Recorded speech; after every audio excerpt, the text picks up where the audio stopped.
Hello guys, welcome back to my channel. তো এই এপিসোডের শুরু পাঁচটা একটি সিন থেকে হয়, যেখানে স্কুল টাইমে একদিন ইলেকট্রিসিটি চলে গিয়েছিল। তখন স্টুডেন্টরা ব্যালকনিতে ইরফানকে দাঁড়িয়ে থাকতে দেখে সে আকাশের দিকে তারা দেখছিল।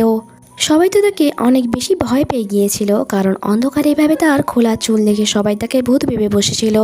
এমনকি এক ছেলে তো তাকে ভূত বলেও দেয়, যা সাঙ্গিয়ান সহ্য করতে পারে না। আর ওই ছেলেকে বলে, তুই নিজের তোমরা দেখেছিস, ভূতের থেকে কম কি লাগিস তুই। সুহাও বলে, আরে সে তো মজা করছিল, বাট তাও তুমি সহ্য করতে পারলে না। মনে হয় ইরফান তোমার লাভ ইন্টারেস্ট। সে তাকে তার মুখ বন্ধ রাখতে বলে, বাট ইরফান তার এই কথা শুনে নিয়েছিল। আর খারাপ লাগার জায়গায় তার এই ওয়ার্ডটা যেন ভালোই লেগেছিল, অ্যান্ড সে তাকে দেখে স্মাইল করছিল। সিন প্রেজেন্টে শিফট হয়। বাংলি যখন এখানে আসে, রুমের বাইরে ইরফানকে দেখতে পায়। ইরফান জানায় পুরনো বাসাতে কিছু প্রবলেমের কারণে খুব তাড়াতাড়ি এখানে শিফট হতে হলো। বাট ঘরের ভেতরে ঢোকা মাত্রই বাংলি বলে, আমার ক্যাটে অ্যালার্জি, তাই তোমার ফ্রেন্ডকে এটা দিয়ে দাও। বাই দ্য ওয়ে, তুমি এখান পর্যন্ত কি করে এলে? সে বলে, আমি সাঙ্গিয়ানের হেল্প নিয়েছি। বাংলি বলে, আরে ইয়ার, এটা করা তোমার ঠিক হয়নি। দেখবে এবার তো সেও অনেক বেশি ভাও নেবে আর সবাইকে বলে বেড়াবে যে তুমি তার পিছনে পড়ে আছো এখনো। আর এভাবেই সে তোমার মজা নেবে আর তারপর তোমাকে ডাম্প করে দেবে। সব রিচ ছেলেরাই এমনই হয়। ইরফান তাকে বেশি কিছু বলে না, শুধু ঘাড় নাড়াতে থাকে। নেক্সট দিন ইরফান টিভি স্টেশনের বাইরে তাকে খুবই ধনী এক ছেলের সাথে হেসে কথা বলতে দেখে, যে তাকে ফ্লাওয়ার দেয়। আর বাংলিও হাসতে হাসতে তার কারে চলে যায়। সিচেন বলে সে আবারও নতুন মাল ফুটিয়েছে মুরগি বানানোর জন্য। নাইটে যা ওই ফোনের অ্যাপার্টমেন্টে আসে তার ক্যাট নিয়ে যাওয়ার জন্য। তখন এই রুমের বাইরে বাংলির আওয়াজ তারা শুনতে পায়, যে সুহাওকে কল করে বলছিল, আমাদের ব্রেকআপ হয়ে গেছে, তাই এখন আমি আর তোমার জিএফ নয়। তুমি কি এইটুকু কথা বুঝতে পারছো না? সুহাও স্যাড হয়ে বলে, তুমি এমন কেন বলছো? তোমার যা দরকার ছিল তা আমি তোমায় দিয়েছি। বাংলি বলে, তোমার দেওয়া সমস্ত গিফট কালই তোমার অ্যাড্রেসে আমি পাঠিয়ে দেব। আর কল কাট করে দেয়। বাংলি ইরফানকে বলে কোনো ডেলিভারি বয়ের বন্দোবস্ত করে দেওয়ার জন্য, বাট চাও এক্সট্রা টাকা কামানোর জন্য বলে, আমি নিজেই ডেলিভারি করে দেব। ও বাংলির প্যাকিংয়ে হেল্প করে। তখন সেখানে সুহাও আসে আর বলে, আমার জন্য এইসব গিফট ইম্পর্টেন্ট নয়, বরং আমাদের রিলেশনশিপ বেশি ইম্পর্টেন্ট। আর কিছুদিন আগেও তো আমরা কত ভালো সময় কাটালাম, তাহলে এখন তোমার কি হয়ে গেল? সে বলে, ওটা ফেয়ারওয়েল ডিনার ছিল। নেক্সট ডে অফিসে ইরফানের কালিগ তাকে বলে, অ্যাড ডিপার্টমেন্ট থেকে বাংলি কোনো বড় পার্টিকে ধরে নিয়েছে, তাই সে এখান থেকে চলে যাচ্ছে। তখনই ইরফানের কাছে তার পুরনো ল্যান্ডলর্ডের কল আসে, যে তাকে বাসার চাবি চাইছিল। বাট ইরফান তো চাবি খুঁজে পাচ্ছিল না। তখনই সাঙ্গিয়ানের মেসেজ আসে আর বলে, চাবিটি আমার কাছে আছে, তাই আমার বাড়ি এসে তা নিয়ে যাও। ইরফানের সেখানে একা যেতে অনেক বেশি অকওয়ার্ড লাগছিল, তাই সে তার দুই কলিগকে সাথে করে নিয়ে যায়। তারা দুজনে দূরে থেকে ইরফানকে সাঙ্গিয়ানের সাথে কথা বলতে দেখছিল, আর তারা ভাবছিল, এটা কোনো নর্মাল ডিনার বলে তো আমার মনে হয় না।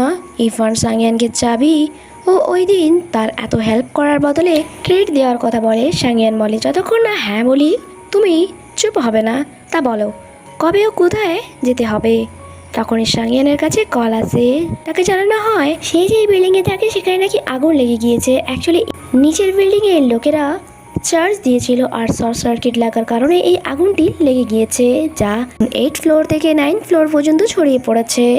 এই খবরটা শুনে ইরফান তাকে বলে, তুমি কি তোমার অ্যাড্রেসটা আমাকে বলবে? আমি ওখানে রিপোর্টিং করার কথা ভাবছি।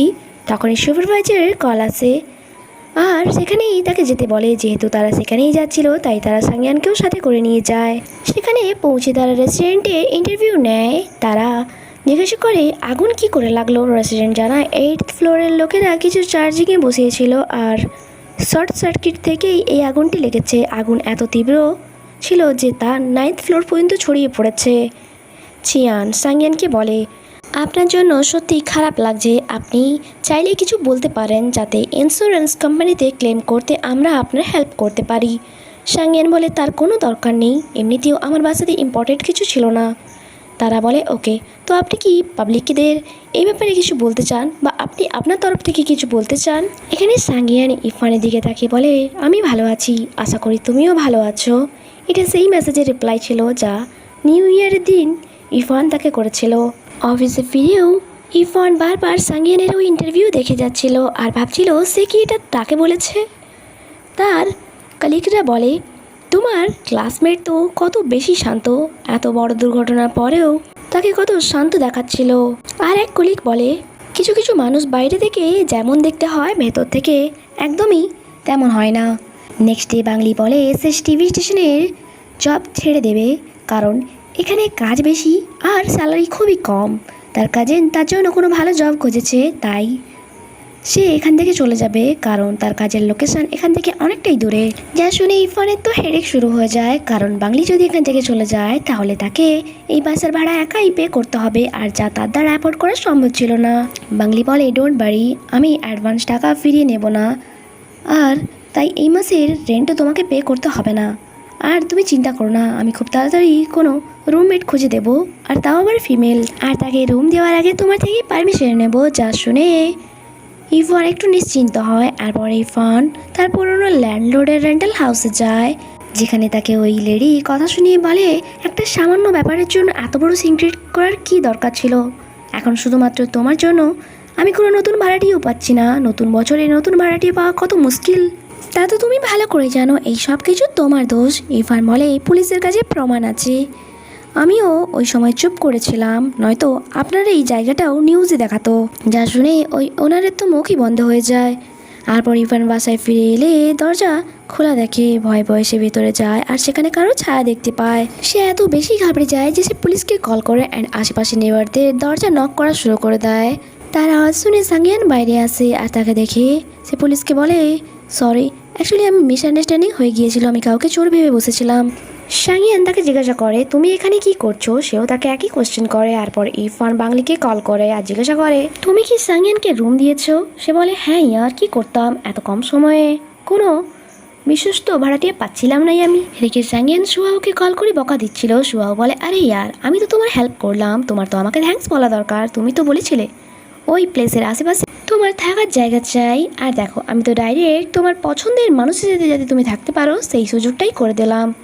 যা শুনে সাঙ্গিয়ান বলে, আরে ইয়ার, সে একটা মেয়ে, তার জন্য এটা অনেক বেশি awkward, আর তোমার গার্লফ্রেন্ডকে বলার দরকার ছিল তাকে একবার, সে তো আমাকে চোর ভেবে বসেছিল।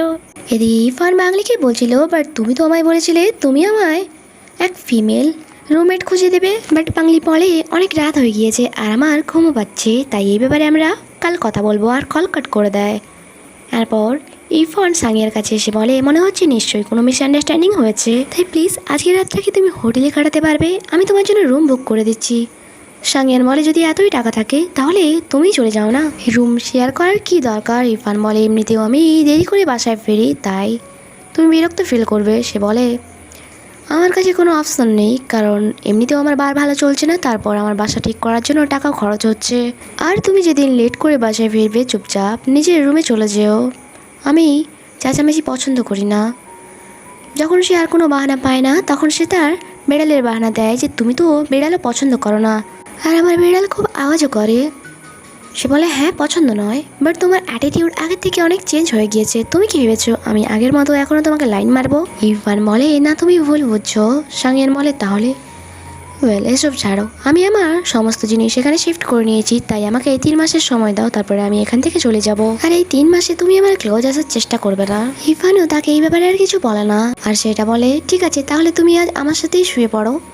যা শুনে সাঙ্গিয়ার মুখ তো হাঁ হয়ে যায়। সে বলে, মানে আমি বলতে চাইছিলাম আমার রুম, যেটা মাস্টার বেডরুম, তুমি সেখানে ঘুমিয়ে যাও, আর এই ব্যাপারে আমরা কাল কথা বলবো। অ্যান্ড সে রুমে চলে যায় আর বাংলিকে মেসেজ করে বলে কাল ক্যাফেতে দেখা করতে। নেক্সট মর্নিং যখন সে সাঙ্গিয়ানের রুমে যায় সেখানে সাঙ্গিয়ান ছিল না, আর রুমের চাবিও সেখানেই ছিল। এরপর সে ক্যাফেতে যায়, সাঙ্গিয়ানকে মেসেজ করে যে কাল রাতে তুমি কোথায় ঘুমিয়েছিলে। তখন এখানে বাংলি আসে, যাকে সে সমস্ত কোয়েশ্চেন জিজ্ঞাসা করে। বাংলি বলে, মেল রুমমেট থাকায় কী সমস্যা, আর এমনিতেও সে এখন আর তোমাকে লাইক করে না, আর সুয়ার থেকে আমি জানতে পেরেছি কলেজ টাইমেও তার কোনো গার্লফ্রেন্ড ছিল না, সে বেশিরভাগ টাইমটাই ওয়ান জিসাও কোনো নামের ছেলের সাথে কাটিয়েছে, আর এমনিতেও ছেলে রুমমেট থাকলে তোমারই ভালো, সে তোমার নানান কাজে হেল্প করতে পারবে, আর ভাড়া দেওয়ার ব্যাপারেও তুমি ফায়দা নিতে পারবে। আমার একজন এক্স আমার রুমমেটই ছিল। ইরফান বলে, তোমার অ্যাড ডিপার্টমেন্টের বস কি এই ব্যাপারে জানে? না, তার ব্যাপারে যার সাথে তুমি লং ড্রাইভে গিয়েছিলে তার স্পোর্ট কারের সাথে, না সেই কাজিনের ব্যাপারে জানে যে তোমার জন্য নতুন জব খুঁজে দিয়েছে। বেসিক্যালি সে পয়েন্ট আউট করছিল যে সে বাংলির মতো কোনো সুবিধাবাদী মেয়ে নয় যে সবসময় নিজের ফায়দা খুঁজে বেড়াবে। বাংলি যে অনেক বেশি শকড হয়েছিল তার এমন কথা শুনে, কারণ সে স্বপ্নেও ভাবেনি চুপ থাকা ইরফান এত কথাও বলতে পারে। এরপর অফিসে তার দুই কলিগ যখন জানতে পারে তার মেল রুমমেটের ব্যাপারে, তারা বলে যদি সে নেচারে ভালো হয় তাহলে সে তোমাকে প্রোটেকশন দিতে পারবে। যা শুনে ইরফানেরও মনে পড়ে কয়েকদিন আগে এই 3 বদমাইশের হাত থেকে সাঙ্গিয়ানি তাকে বাঁচিয়েছিল। ছেলে হিসেবে সে মোটেই মন্দ নয়।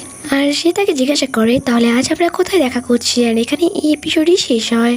আগে কি হয় জানতে স্টে কানেক্টেড। Bye bye.